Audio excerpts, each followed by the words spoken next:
అందరికీ నమస్కారం అండి. Welcome to infinity astrological sciences YouTube channel. ఈరోజు మనము జాతకంలో పెద్దలు కుదిర్చినటువంటి వివాహానికి, అలాగే ప్రేమ వివాహానికి ఉన్నటువంటి తేడా, అలాగే ఏ ఏ గ్రహస్థితి వల్ల ఒక మనిషి జీవితంలో ప్రేమ వివాహానికి దారితీసేటటువంటి కాంబినేషన్స్ ఉంటుంది.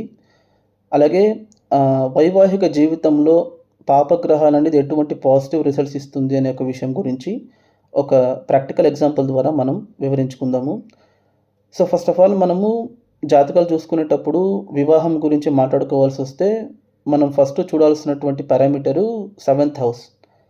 సో సప్తమ స్థానము, సప్తమాధిపతి అనేది ఒక మనిషి యొక్క దాంపత్య జీవితాన్ని, వైవాహిక సుఖాన్ని సూచించేటటువంటి ఒక ఫ్యాక్టరు.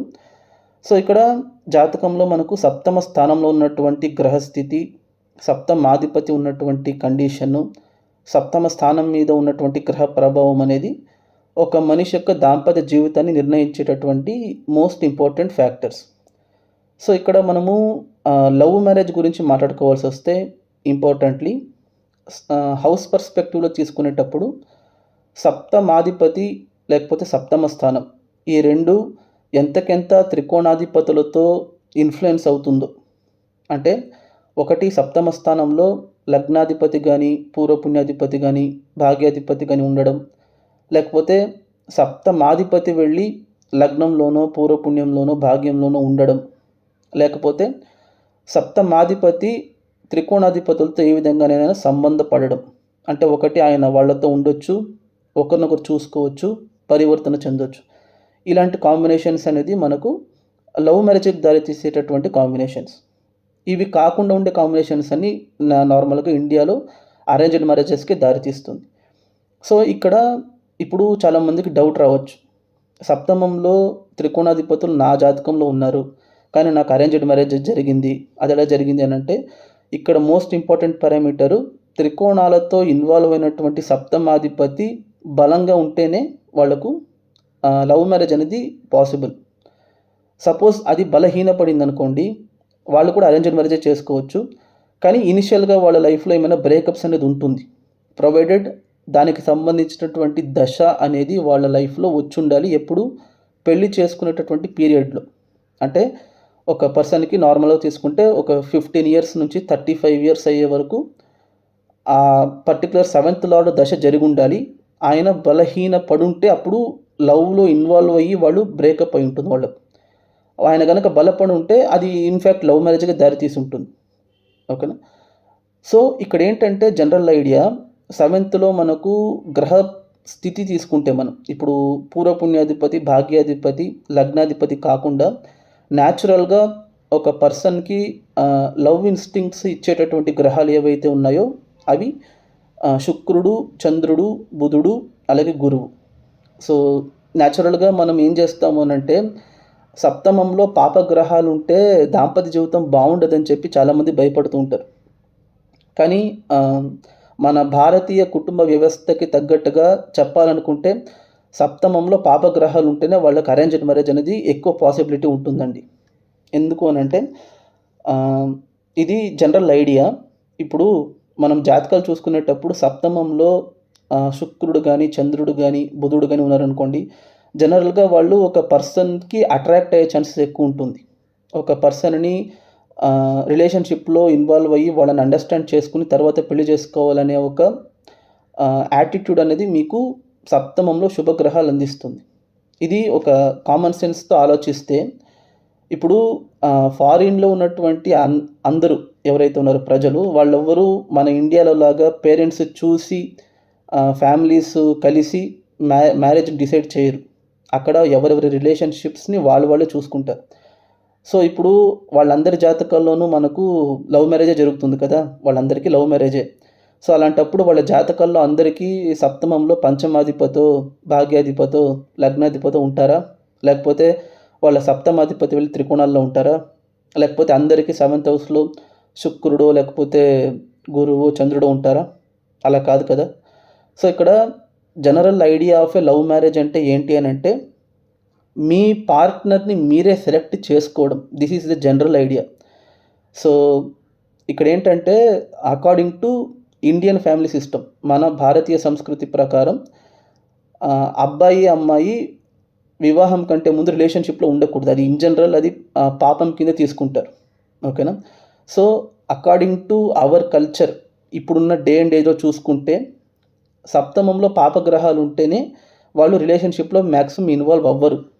ఎందుకంటే సప్తమంలో సూర్యుడు ఉన్నా, కుజుడు ఉన్నా, శని ఉన్నా, కేతు ఉన్నా రిలేషన్షిప్ వైపు వాళ్ళకు న్యాచురల్గా మక్కువ అనేది ఉండదు ఆ పర్టికులర్ ఏజ్ పీరియడ్లో. అంటిల్ అన్లెస్ అవి చెడిపోయింటే తప్ప బలంగా ఉంటే ఏం జరుగుతుందంటే మ్యారేజ్ మీద వాళ్ళు పెద్దగా కాన్సన్ట్రేషన్ పెట్టరు. రిలేషన్షిప్లో ఇన్వాల్వ్ అవ్వకపోయినా ఓకే అనే మైండ్ సెట్ అనేది కొంచెం ఉంటుంది. సో ఆటోమేటిక్గా వీళ్ళు రిలేషన్షిప్ వైపు ఎక్కువ మనసు పెట్టలేదు కాబట్టి జనరల్గా వాళ్ళ మ్యారేజ్ యొక్క రెస్పాన్సిబిలిటీని ఫ్యామిలీ తీసుకుని ఫ్యామిలీతో అరేంజ్డ్ మ్యారేజ్కి అది దారితీసే కాంబినేషన్స్కి ట్రిగరింగ్ ఫ్యాక్టర్ లాగా మారుతుంది మనకు.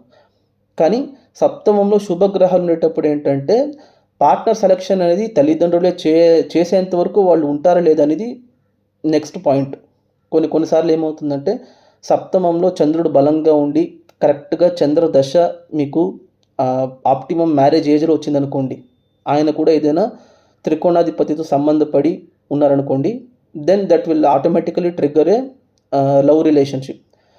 అది మ్యారేజ్ వరకు దారి తీస్తుందా లేదా, ప్రేమించినటువంటి ఒక రిలేషన్షిప్ అనేది పెళ్లి వరకు వెళ్తుందా లేదా అనేది సెవెంత్ లార్డ్ యొక్క కండిషన్ మీద ఆధారపడి ఉంటుంది. సో సెవెంత్ లార్డ్ కనుక బలంగా ఉంటే ఒక రిలేషన్షిప్ మీరు ఏదైతే కల్టివేట్ చేసుకుంటారో ప్రయర్ మ్యారేజ్, అది మ్యారేజ్కి దారి తీయచ్చు. దానికి కుటుంబ ఆమోదం ఉంటుందా, ఫ్యామిలీని మనం కన్విన్స్ చేయగలుగుతామా ఈ రిలేషన్షిప్ అనేది కూడా దేని మీద ఆధారపడుతుంది అని అంటే కుటుంబ స్థానం మీద ఆధారపడుతుంది. సో ఇక్కడ చూసుకుంటే సప్తమంలో కనుక పాపగ్రహాలు ఉన్నాయనుకోండి, ఇది సపోజ్ మీరు కనుక ఫారిన్లో ఉంటే అప్పుడు మీకు ప్రాబ్లం. ఎందుకంటే మీ రిలేషన్షిప్ని లేకపోతే మీ పార్ట్నర్ని మీరే చూస్ చేసుకోవాలి కాబట్టి అది మీకు కొంచెం ఏజ్ అయిన తర్వాత చూస్ చేసుకునే ఛాన్స్ ఉంటుంది. అంటే ఫారిన్లో కూడా కొంతమంది ఏంటంటే 35 ఏళ్ళు 38 ఏళ్ళు వచ్చేంత వరకు కెరియర్ మీద ఫోకస్ పెట్టి తర్వాత రిలేషన్షిప్లో ఇన్వాల్వ్ అవుతూ ఉంటారు. సో అలాంటి వాళ్ళకు జనరల్గా చూసుకునేటట్టు ఉంటే ఇలాంటి పాపగ్రహాలు సెవెంత్ హౌస్లో ఉండే కాంబినేషన్స్ ఉంటుంది. కానీ శుభగ్రహాలు ఉండేటప్పుడు ఏమవుతుందని అంటే అది ఒక పర్సన్ మీద మీకు ఒక మంచి ఒపీనియన్ క్రియేట్ చేయడం, వాళ్ళకి మీరు అట్రాక్ట్ అయ్యేలా చేయడం, ఇన్ఫాక్చుయేషన్కి లోన్ చేసే పాసిబిలిటీస్ని మీకు సప్తమంలో ఎస్పెషలీ చంద్రుడు, శుక్రుడు, బుధుడు మీకు ఇన్కల్కేట్ చేస్తారు. కానీ గురువు ఉండేటప్పుడు ఏంటంటే అది నాట్ నెసెసరీలీ లవ్ మ్యారేజ్. అంటే వాళ్ళు పర్సన్కి ఫిజికల్ పారామీటర్స్కి అట్రాక్ట్ అవ్వడం కంటే కొంచెం ఎమోషనల్గా అట్రాక్ట్ అయ్యే విధంగా చేస్తుంది అది మీకు. అది ఒక రకంగా లవ్ మ్యారేజ్కి అరేంజ్డ్ మ్యారేజ్కి మధ్యలో ఉన్నటువంటి కాన్సెప్ట్ అనుకోవచ్చు మనం. సో అలాంటి పాసిబిలిటీస్ని మనకు శుభగ్రహాలే ఎక్కువ ఇస్తుంది లవ్ మ్యారేజెస్కి, ఇన్ఫ్యాక్ట్ పాపగ్రహాల కంటే. సో ఇక్కడ ఇప్పుడు జనరల్గా జాతకంలో మనకు పాపగ్రహాలు కనుక సప్తమంలో ఉంటే దాంపత్య జీవితం చెడిపోతుందా, లేకపోతే శుభగ్రహాలు ఉంటే దాంపత్య జీవితం మంచిగా ఉంటుందా అనేది నైసర్గిక తత్వం మీద ఆధారపడదు. అది ఎప్పుడైనా సరే సెవెంత్ హౌస్ అనేది ఒక రేంజ్కి పాపత్వం చెంది ఉంటేనే మంచిది. అలాగే సెవెంత్ లార్డ్ అనేవారు ఎవరైతే ఉన్నారో ఆయన కొంచెం బలహీనపడి ఉంటే లేకపోతే ఏమైనా పాపగ్రహాలతో కూడి ఉంటేనే ఒక రేంజ్కి మ్యారిటల్ రిలేషన్షిప్ అనేది స్టేబుల్గా ఉంటుంది. మీకు సప్తమ స్థానం అనేది ఎటువంటి పాపత్వము చెందకుండా సప్తమాధిపతి విపరీతంగా బలపడిపోయారనుకోండి, కొన్నిసార్లు పెళ్ళే జరగకపోవచ్చు.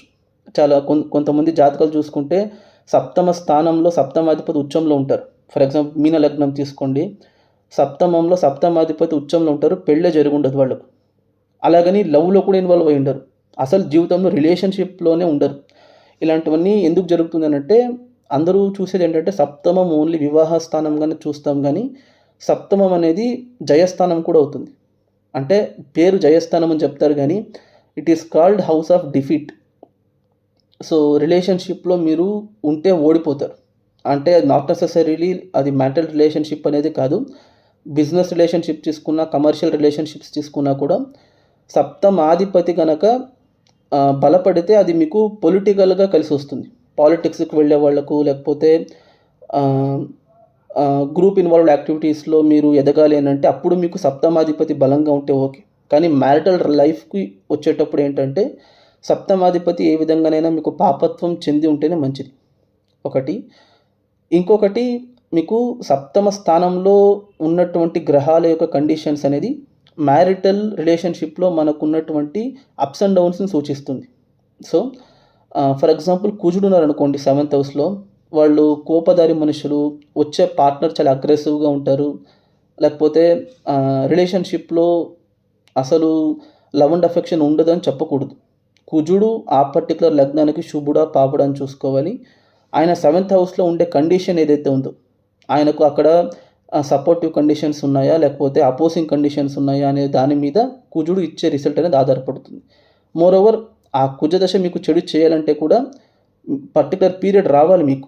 మ్యారిటల్ లైఫ్లో మీరు సపోజ్ ఫ్యామిలీ లైఫ్ తీసుకుంటే, మీరు ఒక 25 ఇయర్స్కి పెళ్లి చేసుకుంటే మీకు ఆ ఫ్యామిలీ లైఫ్ ఏదైతే ఉందో 25 ఇయర్స్ నుంచి ఒక 90 ఇయర్స్ వచ్చేంత వరకు మధ్యలో, అంటే మీకు ఒక 60 ఇయర్స్ లోపు వస్తేనే అది ప్రాబ్లం.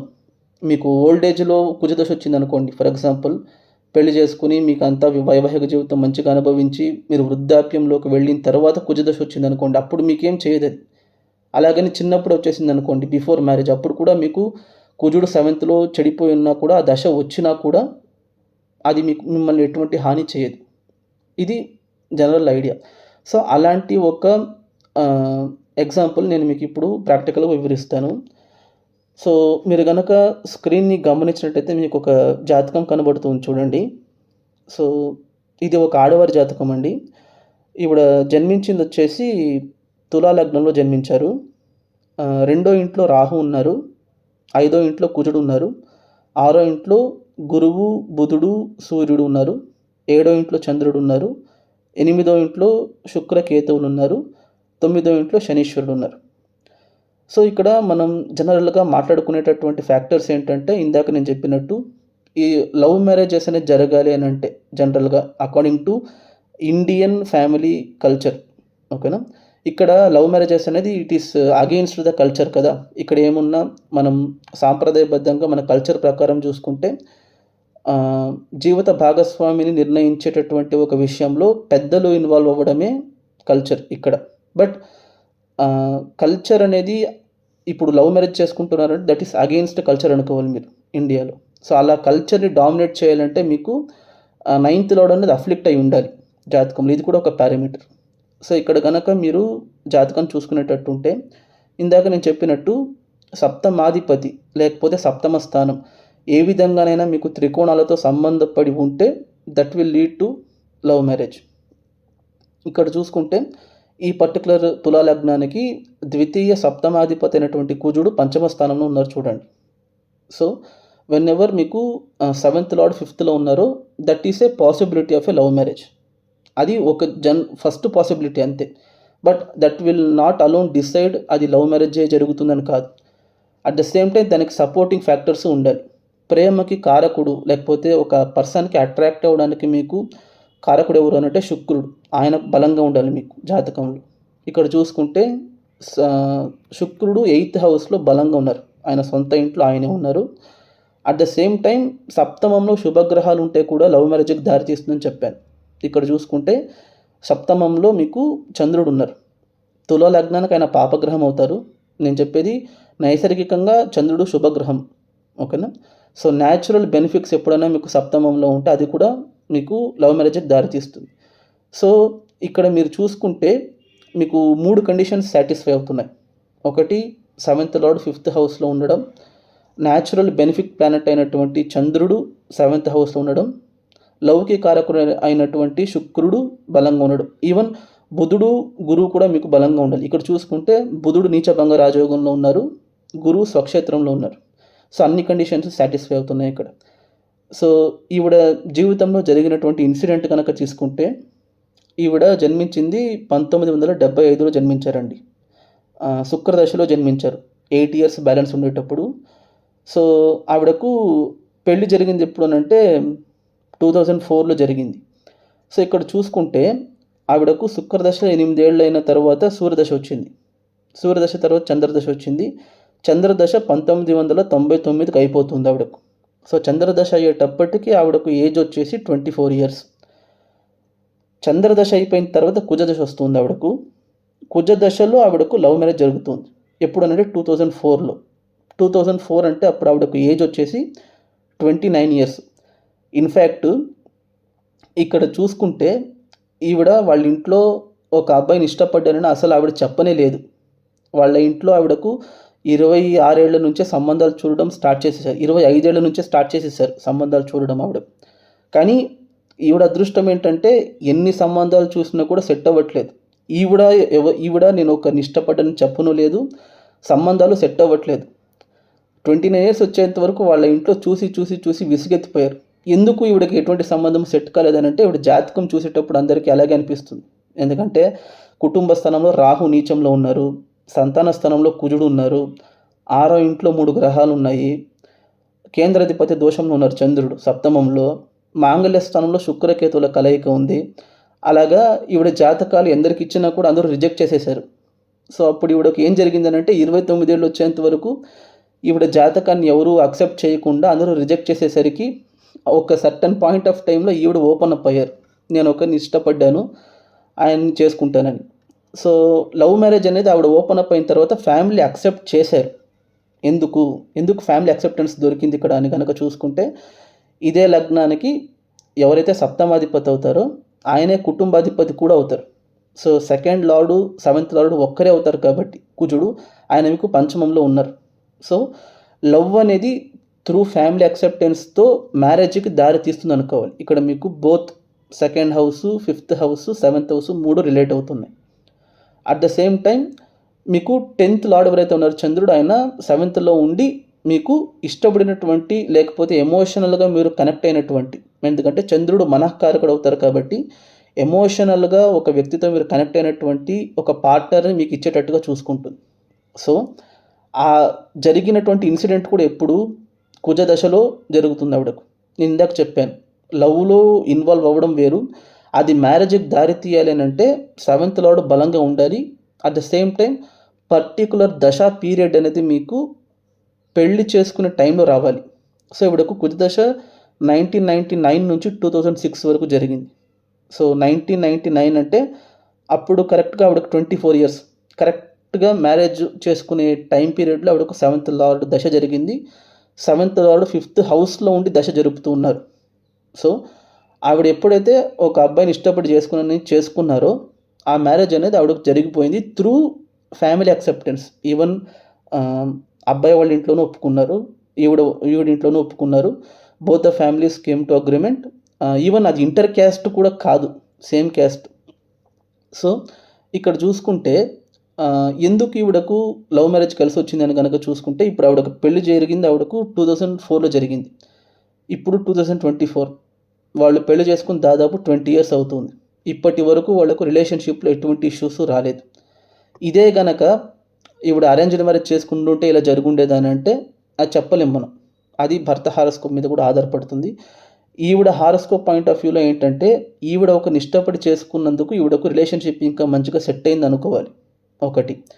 2, అందరూ ఈవిడ జాతకాన్ని రిజెక్ట్ చేసినటువంటి రీజన్ ఏంటి అని అంటే, అష్టమం మీద పాపత్వం చెంది ఉంది మీకు. అష్టమంలో శుక్రుడు ఉన్నారు, అష్టమంలో కేతు ఉన్నారు, అష్టమ స్థానాన్ని రాహువు కుజుడు చూస్తున్నారని చెప్పి చాలామంది రిజెక్ట్ చేసేసారు. కానీ ఇక్కడ చూసుకుంటే అష్టమంలో ఇంకా ఈవిడకు శుక్రుడు ఆయన ఇంట్లో ఆయనే ఉన్నందుకు ఇంకా బలపడతారు ఆయన, ఓకేనా. ఇంకొకటి ఏంటంటే ఆవిడకు జాబు ప్రాస్పెరిటీ ఇవన్నీ కూడా ఆఫ్టర్ మ్యారేజే వచ్చింది. ఆవిడకు 2004లో పెళ్ళయింది, జాబ్ 2007లో వచ్చింది, అంటే రాహు దశలో వచ్చింది ఆవిడకు. ఎందుకు అని అంటే మీరు చూసుకుంటే 7th లార్డ్ ఎవరైతే ఉన్నారో కుజుడు, ఆయన మీకు రాహు నక్షత్రంలో ఉన్నారు, శతభిష నక్షత్రంలో ఉన్నారు. ఒకటి, రాహు ధనస్థానంలో ఉన్నారు. సో ధన ప్రాప్తి, ఇన్కమ్ ఏదైతే జనరేట్ చేసి ఇవ్వాలో రాహు దశలో జనరేట్ చేసి ఇస్తుంది. 10th లార్డు కర్మస్థానాధిపతి ఎవరైతే ఉన్నారో చంద్రుడు, ఆయన 7th హౌస్లో ఉన్నారు. సో జాబు, ప్రాస్పెరిటీ, అలాగే ఇన్కమ్ అనేది కూడా ఆవిడకు త్రూ మ్యారేజ్ వస్తుంది. సో ఎప్పుడైనా సరే జాతకంలో అష్టమంలో లేకపోతే సప్తమంలో పాపగ్రహాలు ఉంటే అవి చెడిపేస్తుంది అనేది కాదు. చెప్పాలంటే సప్తమంలో శుభగ్రహాలు ఉండి ఒక ఇష్టపడి చేసుకుంటే పెళ్ళి, అది ఇంకా మీకు కలిసే వస్తుంది జీవితంలో. దానివల్ల మీకు ఎటువంటి ప్రాబ్లం రాదు, ప్రొవైడెడ్ సప్తమంలో ఉన్నటువంటి గ్రహాలు బలంగా ఉండాలి. ఇక్కడ చూసుకుంటే చంద్రుడు సప్తమంలో బలంగా ఉన్నారు. ఆయన మిత్రక్షేత్రంలో ఉన్నారు.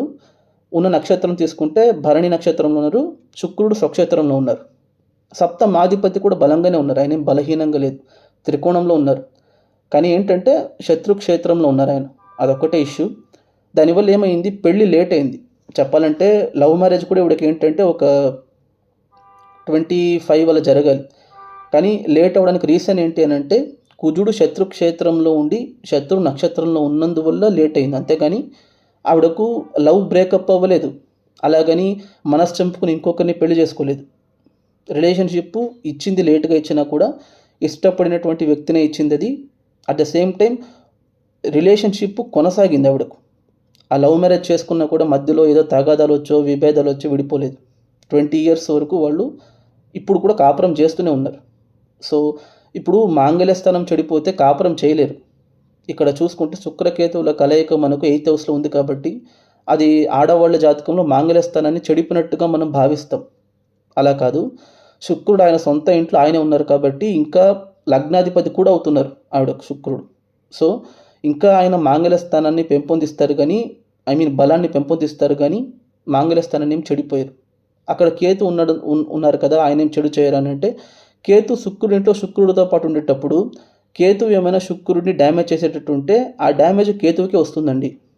సో కేతువు తనని తాను చెడుపుకోడు ఎప్పుడు. ఓకేనా. దానివల్ల ఇంకా ఆవిడకు మాంగళ్య బలం అనేది పెరుగుతుంది కానీ చెడిపోదు.